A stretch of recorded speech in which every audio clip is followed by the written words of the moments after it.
Saudi അറേബ്യയിൽ അടുത്തിടെ അന്തരിച്ച ഗ്രാൻഡ് മുഫ്തിയുടെ സ്മരണാർത്ഥം റിയാദ് സ്ട്രീറ്റിന് പുനർനാമകരണം ചെയ്യും. 26 വർഷക്കാലം രാജ്യത്തെ ഏറ്റവും ഉയർന്ന മതപണ്ഡിതനായി ഷെയ്ഖ് അബ്ദുൽ അസീസ് അൽ അഷെയ്ഖ് സേവനമനുഷ്ഠിച്ചിരുന്നു. സൗദി കിരീടാവകാശിയുടേതാണ് ഗ്രാൻഡ് മുഫ്തിയുടെ സ്മരണാർത്ഥം റിയാദ് സ്ട്രീറ്റിന് പുനർനാമകരണം നൽകാനുള്ള നിർദ്ദേശം. ഷെയ്ഖ് അബ്ദുൽ അസീസ് അൽ ഷെയ്ഖ് തന്റെ രാജ്യത്തിനും ഇസ്ലാമിനും മുസ്ലിം സമൂഹത്തിന് വിശാലമായും നൽകിയ സംഭാവനകളെ പരിഗണിച്ചാണ് റിയാദ് സ്ട്രീറ്റിനെ ഗ്രാൻഡ് മുഫ്തിയുടെ പേരിടാൻ കിരീടാവകാശിയുടെ നിർദ്ദേശം.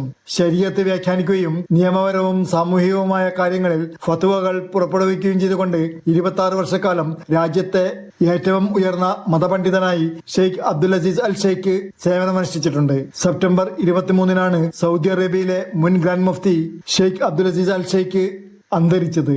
ഷെയ്ഖ് അബ്ദുൽ അസീസ് അൽ ഷെയ്ഖിന്റെ പണ്ഡിത പദവിയും സൗദി അറേബ്യയ്ക്കും ഇസ്ലാമിനും വിശാലമായി മുസ്ലിം സമൂഹത്തിനും അദ്ദേഹം നൽകിയ സംഭാവനകൾക്കുള്ള അംഗീകാരമാണ്.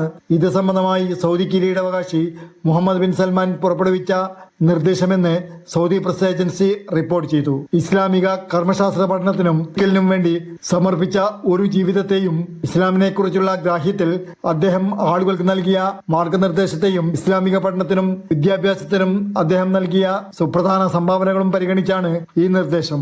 Mathrubhumi news, Riyadh.